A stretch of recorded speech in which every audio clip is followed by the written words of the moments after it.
Hey everyone, this is Steven with On My Way to Fire, a channel about early retirement and all things investing.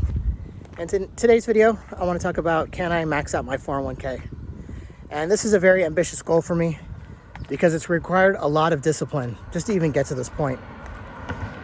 So for the year 2026, the maximum amount you can contribute to a 401k is $24,500 if you're under 50 years old, which I am.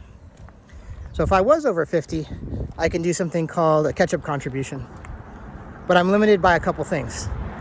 My current income and the fact that my provider will only allow me to contribute 40% per paycheck, 40% as a maximum amount for a 401k contribution. So I have to be consistent with a high number in order to even get close to the maximum. So far for this year, I've contributed just over $10,000.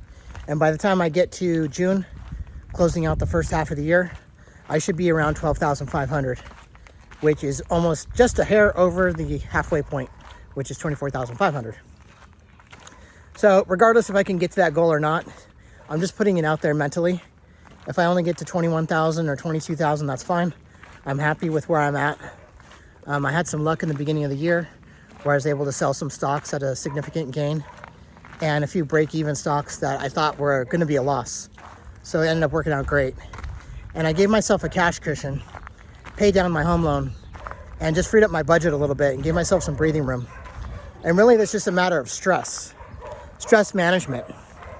When you're trading and you have a lot of bills, kind of hanging over you, it can tend to stress you out.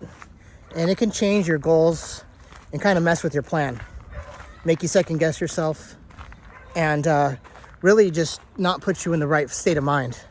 So I'm really happy that this year I was able to achieve that. I'm gonna try to get away from these barking dogs. But it's something I've been wanting to do for the last couple years. And in fact, I probably paid more interest than I should have on my home loan because I didn't have any winners to sell. I was still in an accumulation phase. And after a while, owning so many stocks with dividends, it causes your adjusted gross income to go up. So I need that deduction from the 401k. I need that off the top of my AGI. And so even if I only get to that, 20,000 mark, that's great. So I'm really happy with my progress this year. So let's get into some of the things you have to do in order to get to that point. So number one, you really got to control your costs. So for me, I own my condo and my loan is tied to a HELOC, which is variable. So I'm ahead of the curve right now because there is a possibility that they raise interest rates later in the year. And it would put me back more or less right back where I was.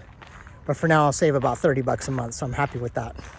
If they do raise the rate, they raise the rate. I'll be more aggressive with paying down my home loan if that's the case. But for right now, I'm going to just be consistent and try to make an additional payment of somewhere between $35 and $50 every week. So it'll be close to an extra $200 in principal on top of my payment, which already includes principal. So I'll be paying somewhere around $300 to $350 a month in principal on the loan. And it should just reduce my payment even further after making a large chunk payment within the last month. So I'm really happy about all that. And it's really just being mindful. It's not exciting. And I think that's the thing, that when some of these things are going on, you're expecting some, I don't know, say fanfare, but you're expecting something a little bit more to ring true and make you feel better. But everything just goes on. Life goes on. It wouldn't really matter if I borrowed another $15,000 on my home equity line of credit or paid it down in terms of my day-to-day life. But it's just a small improvement to start, making some progress and chip away at that loan. Because my goal overall, once I get retired, is to have a fully paid off home and $1 million in invested assets. And $1 million is just an arbitrary number that sounds good. I really don't know if it'll be enough.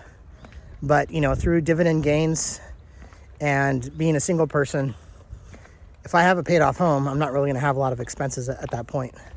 So I think it's doable. And, it's just a number to put out there for right now. If I don't have any kind of number, I don't really know where I'm going. So, you know what I mean? It's just one of those things. I'm just getting started with that concept. But I'm going to kind of create like a tracker within my net worth calculator app, Ample, that I talked about in another video. And I really want to pay attention to that invested asset number. So that's going to include everything that I have, which is going to be, the bulk is going to be the 401k. then my taxable brokerage accounts, employee stock purchase plan, and my Roth IRA.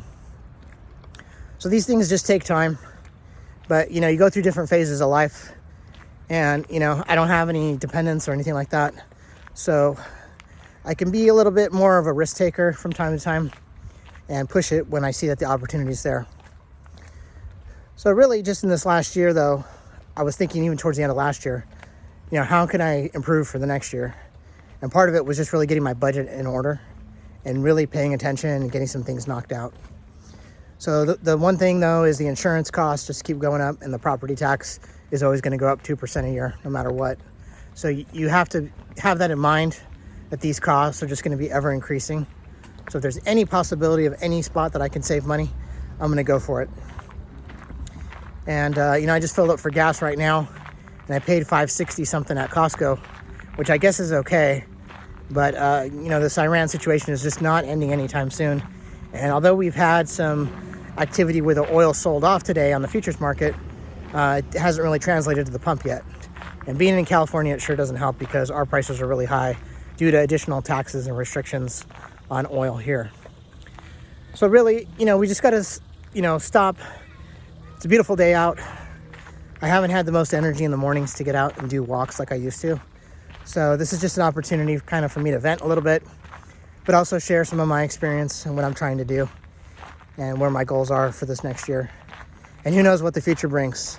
But for right now, I just want to kind of soak it in, be thankful of where I'm at, and also be a better friend to myself, because I think sometimes I've had negative self-talk, and I don't know if anybody else has had that, but you kind of get in like a doom loop where you get fixated on something that didn't go right.